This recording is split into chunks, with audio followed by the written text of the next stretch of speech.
how I wanted to onboard my clients. Onboarding my clients. Oh, somebody has a question. How do you keep professional and personal at the same time? I think that New York State helps you with that when it comes to laws. Um, uh, you don't want to just keep it strictly about things that you wouldn't be afraid of someone talking about on social media. You don't need to share um, intimate details about your life if you don't want it to be shared on social media, because you have to think about this staff member. um, they may go and work for another company and may share your business. So you may want to just look at it from that point of view.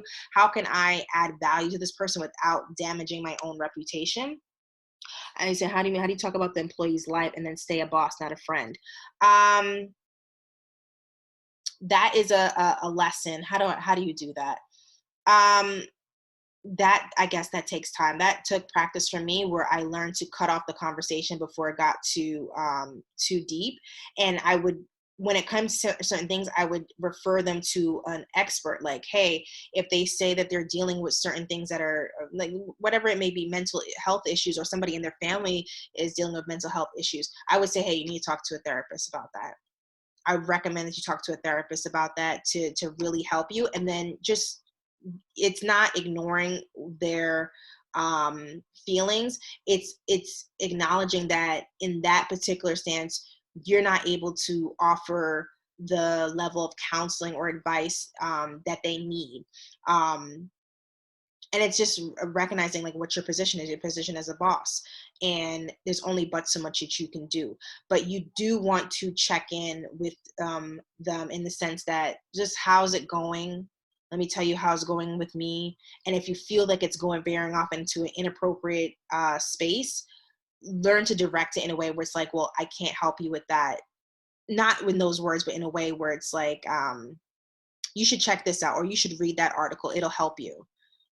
You should ask this person more about that, just so that you can keep a barrier between, listen, that's not something I can get into, and it's not something I want to talk about, but at the same time I'm acknowledging what your issues are and veering you to a source that could help you. That is an excellent question. It really is tough to keep those boundaries, but you have to, because that leads to especially when, if you talk too much about your own business, whew, that can lead to a lot of issues in the workplace, where they may feel, well, I know all about her relationship, or all I know about what's going on in her home. Your employees will, to a certain degree, lose respect for you. So it's a balance. Is it let them know that, hey, I'm human, but you need to know how human I am. I'm human and I understand, but you don't need to know all my business. So just keep it professional. Keep it professional, but keep love in your heart, but keep it professional. Don't set yourself up for problems. I hope that was helpful. Okay. What were we talking about? Okay. Standardizing the customer experience. So I was talking about when I first started my business, um, trying to figure out how I wanted to get paid for my services, whether or not I wanted cash, credit, debit, invoice people, have them book online. That was a big issue for me, figuring out how I wanted to do that. And then also figuring out how I wanted to onboard my clients. When somebody says they want to work with you, well, what do they do? What's the first step? Where do I buy? I like you. I like your product. I like what you're doing. What was the next step for them? Was it to go onto your website? Was it to send you an email? Was it to call you? I didn't have a standardized way of how I wanted my customer to get to me and then get the service and pay for the service. So I had to figure that out, and I cut out invoicing. I totally stopped invoicing, because the time it took for me to send out invoices and then remind people to pay for them was too much. I set up an automated system where I can collect information from the client straight up when they booked on my website. They didn't have to call me. They didn't have to email me. I found that usually when they wanted to call me, email me, either they weren't very tech savvy or they were looking for a discount. And I just pretty much push people to book online, send me all your information. I know what you're looking for, and then check out and pay up front. That saved me a lot of problems. So picture this as your customers. Your customers are running, trying to, with money in their hand, trying to get to your product, and you're on the other end in a kingdom that has all your products and services. You're living lovely, your walls are high. You think you're perfectly fine because you're within your kingdom. You're not looking at it from the customer's point of view. You're like, hey, I have an awesome product, people love my product. But you're not looking at what the hoops that they have to jump through to get to your product.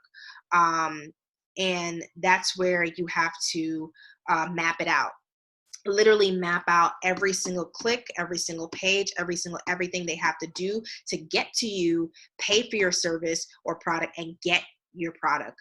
Whether it's, getting it in the mail, or they actually, you showing up, or them going to your studio or whatever to actually receive the service, or office to receive the service. You need to look at what barriers are between you and your client. Is it your website? Is it not clear where your services are, or where your products are?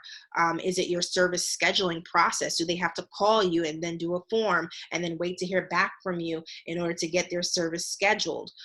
Is your checkout or invoicing process seamless? Do you allow them to just like buy the product online, or do they have to wait for an invoice, and once the invoice is paid, then they can do the services? Find out what barriers you have placed unknowingly between you and your customers. Um, a pro tip: there's a 3-click rule. You'll find with it's pretty much a philosophy in the tech world that it shouldn't take more than 3 clicks for someone to get on your website and then purchase it and leave. Um, uh, it's a general philosophy. It could be 4 or 5 clicks, but it shouldn't be too many that they have to click through to get to actually check out. A company that follows this rule is Amazon. You'll realize it is really easy to get to search for your product, click your product, check out, and just, it's delivered. It's so seamless. And even Seamless, the app, that's another example of just click, click, click, and you get what you want immediately. It's on its way. That's a good feeling to the customer. It just lowers the time for them, honestly, to think about whether or not they want your product. You've made it super simple. Another pro tip: add the following prompt onto your website. You need to know how people feel after they've used your website, and this is a really quick way for them to tell you. If you're seeing a lot of unsatisfied or neutral, rethink the actual steps that you have in place for them to buy your product. Like I said, you could be sitting in your kingdom, happy, thinking everything is good, but your customers don't feel that way. They may love your product and they may love your service, but the route that they have to go to get to it is just too much.